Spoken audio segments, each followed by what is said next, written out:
Good morning, everyone. Welcome to Coffee Chats with Ash. I am a life coach, and I am so excited to chat with you guys today. The topic that I want to discuss is reparenting ourselves. I personally have seen a lot of improvement in my life since I started doing this years ago, and a lot of people have this type of thought process going on in their mind as well. And if we were to just switch it a little bit and step into that maternal instinct within ourselves, our life will drastically shift. So we're going to talk about the how to reparent ourselves and be our own father and be our own mother so that our life can thrive because we feel so supported. So, before we begin, grab your cup of coffee, grab your cup of tea, water, whatever it is, and let's have a fun chat. My coffee got so weird today. I'm trying out a new creamer, and for some reason it got clumpy. I don't know. It's really weird. So there's that. So hopefully your coffee is not clumpy. But it's fine. It tastes fine. It's just a little weird. But won't be doing that next time. Okay, so whenever we think about, parenting ourselves, we obviously think about, well, that's something that, our parents are supposed to do. Our parents are supposed to parent us and help us to grow up into these thriving individuals, right? And oftentimes, with so many of us who have not had that experience, we end up coming out on the other side, very strong, very individual, being an individual, being very resilient, things of that nature, right? Because if we have any desire to move forward and live the life that we desire and bring our dreams and goals forth to us, we have to be that person. So a lot of times people will step into this role unknowingly, unknowing exactly what they're doing, but they're doing it naturally. So another thing that's important is realizing that, the universe gives us everything that we need, right? So for me, I realized, wow, like the universe is my parent, right? Because all I have to do is ask. And a lot of times, whenever we're younger and stuff, we want to ask our parents for everything. We want to ask them, maybe we need money, maybe we need food, shelter, all those things or whatever, or more extravagant things. But we always are asking our parents for something. And maybe a part of that is you never got what you asked for. Maybe they weren't able to provide. Maybe they were, maybe they provided physically, but not emotionally. Maybe they provided emotionally, but they weren't able to, provide anything physically. So there's lots of scenarios that go into this that can create a very different environment for our mind whenever we're growing up and stepping into our own life. And a lot of them can dictate how we live our lives. However, if you were someone who, like me, were very, I had to be my own parent. I had to provide for myself. I had to, mentally keep myself strong, all the things, because I wasn't getting that from my parents. And I'm not saying that as a bad thing. I'm just saying that's just, how it was. And oftentimes we get into that limbo of blaming our parents. We go through that stage usually when we're like late teenagers or whatever, or early 20s. And I know I went through it a little bit. Where I was blaming my parents for me being so behind in life. I felt mentally and physically like I was so behind in life. Like I had to learn everything, which I did need to learn everything. But I felt so behind in life and I was so mad. I was like, why did they do this? Why? And to be honest, as I got older, I realized I'm wasting so much time trying to understand why they did this rather than just understand how I can fix it and how I can move forward in my life. So we get to that point where we're very much aware and we know, we exit out of that victimhood mentality of like, yes, it's okay to be upset, but we have to process and move through those feelings. because everything is serving you. Everything is for a purpose. So as I moved forward out of that victimhood mentality, I was like, well, this was actually a blessing in disguise, because it forced me to reparent myself. It forced me to go my own way and learn things. Unfortunately, some of them were the hard way, but I learned them.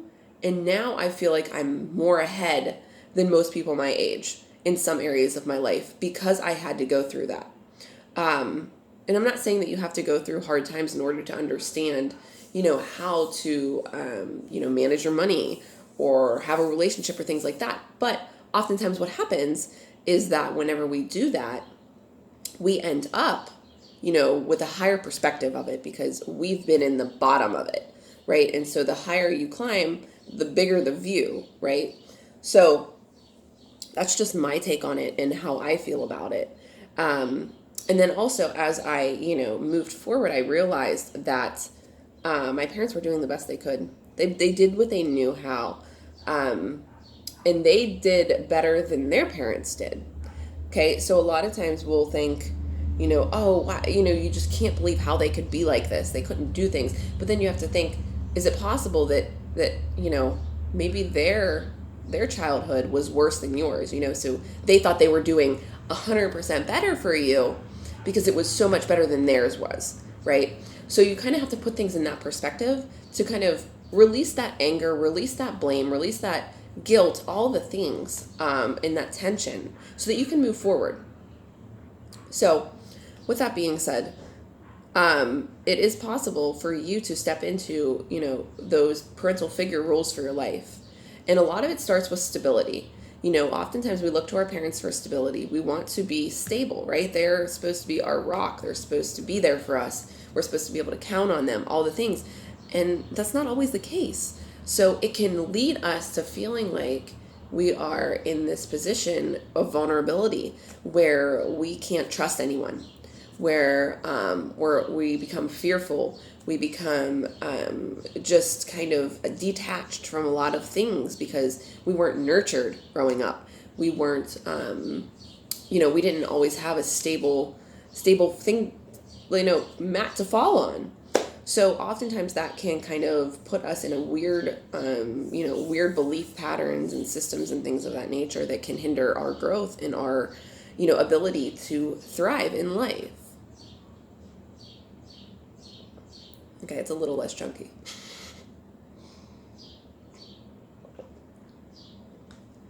So the number one thing that I would recommend you do if you want to reparent yourself, is number one, you have to rebuild the trust within yourself. So I know for myself, I had caught myself years and years and years ago. I was constantly waiting for an outside source to save me. Or to come in and help me, almost as if I expected it, not out of entitlement, but just out of that wanting that sense of safety and security.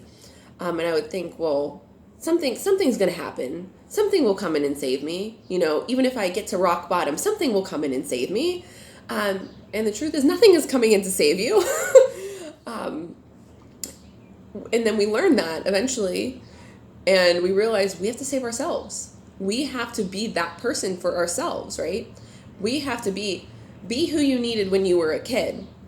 And that stuck with me, whenever I started my personal development journey. I was like, okay, I can do this. And again, it starts with a lot of, trust in yourself. You got to build that trust in yourself. And that's not always there in the beginning. It's just not. And it definitely wasn't for me. I, again, was very much feeling insecure and like I was forgotten about and like I was just so behind in all the things. So that being said, we got to build trust in ourselves. So one of the things that I was taught was a daily thing that we can do to help repair ourselves is whenever you wake up in the morning, make one promise to yourself for the day. That could be something as simple as, I promise myself that I am going to eat a healthy meal today. I promise myself I'm going to run the errand I needed to run. I promise myself that I'm going to be kind to myself. I promise that I am going to, Open the mail today. Something as simple. You got to start out with where you are in your life and what you know you can do, and then just keep challenging yourself a little more. What this is going to do is build a lot of self-trust. You're going to start being able to realize that you can rely on yourself, and have that self-responsibility. Okay, you got to start small though, and then just continue to grow and grow and grow. Because if you start out with, I promise myself that I'm going to make $10,000 today, and then you're let down because, number one, you don't even know how to do that. And number two, you don't even trust yourself with $10,000 yet. So there's all kinds of things. You don't want to, you want to go up the ladder of believability. And that was something that one of my coaches taught me, and it was very helpful. If you are, just for example, if you make $100 a day right now, and you say, well, next I want to make $100,000 a month or something like that. You know what I mean? Like, there's a big gap there, to whereas you're going to fall flat on your face most likely, and you're going to get discouraged. Whereas you go, okay, maybe the next month I'm going to make $200, then $3, then $4, and then climb your way up to that $100,000 a month. That is totally possible. You have to go on the ladder of believability. And so it's the same thing with building trust in yourself, okay? And then as you do this, number one, you're nurturing yourself. You are creating a relationship with your higher self and just yourself in general. And you're fostering that foundation of safety and security and stability that we might not have had growing up, or that everyone really needs. But we have to create it for ourselves. So to be our own father, let's start with being our own father. That's just a ritual that you can do every day to help you. Now, whenever we move into that is it paternal, maternal? I always get them confused. But that father energy, okay? What that is it's basically a sensation of divine safety. Like, you are protected. They are there for you. They're going to come save you. They're always there for protection and assurance and all the things. That's what that, father energy does for us. And, so you have to think in ways of how can you be that for yourselves. And one of the things that I had learned and that really helped me was, figure out what you want and provide a way for it to manifest. So you don't have to go out and figure out how you're going to have it in your life, how it's going to come into your life, but you need to provide a way for it to manifest. So if that's opening doors in your mind, figuring out what you want, opening up the doors in your mind, like I talk about all the time, and then, just allowing it in. And that's that's a whole big part of the process, right, in manifestation, is that we block it so often. So we got to provide a way for it to manifest into our life. Okay, we have to get clear. Clarity, creates so much opportunity in our life. So we have to, maybe it's, a sensation of divine safety of where, okay, maybe you don't feel safe in your life. Okay, how can you feel more safe? Maybe it's having a certain amount of money in the bank. Maybe it's having a certain amount of food in your kitchen at all times. And these are things that I went through to create more security and safety in my life, that helped, heal that gap that I had, of not having, a father per se, be able to come and save me if something went wrong, right? In an emergency situation or whatever. We all need to feel safe and stable and secure. So think about ways where you feel like you're like, oh my God, if this would happen, I don't know what I would do, and that might be like, oh, well, what if I needed $500 tomorrow? What if I needed $5,000 tomorrow?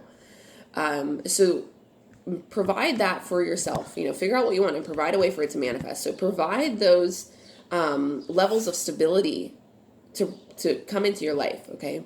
So whether that be, okay, I'm going to feel a lot more stable once I have 20 grand in the bank. Okay, how can you do that for yourself? What does that look like? How much money do you have to put away every week in order to achieve that goal? Again, that's creating more self-responsibility and discipline within yourself to know that you can trust yourself. And then once you get to that point, you're going to have this, as you go, you're going to continuously feel that level of safety and security and like, wow, okay, all right. And it's going to heal that void, and realize that you can be your own father. And the other way you can be like of assurance, like reassurance, is affirmations. Affirm that you are safe and protected. Affirm that you are, amazing and beautiful and all the things. Whatever you are feeling maybe, insecure about, affirm it. Put it on an affirmation and say it every single day. And it's going to change your life, okay? You're going to create this new level for yourself that you can just naturally step into. And you're going to feel so much better and less upset about having that father void in your life.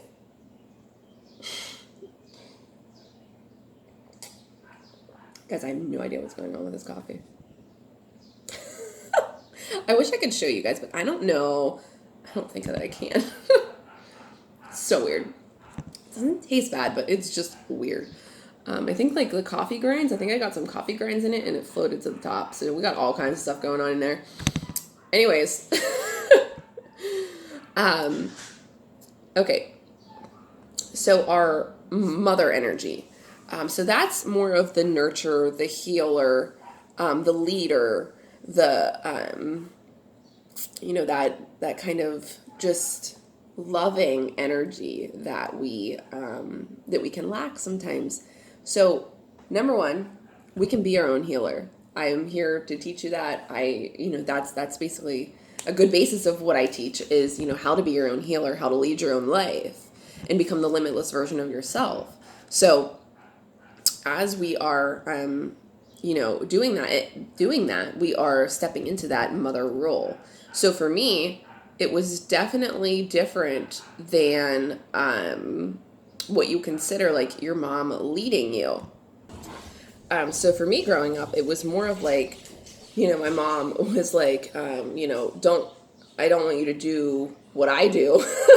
I want you to, do better than me.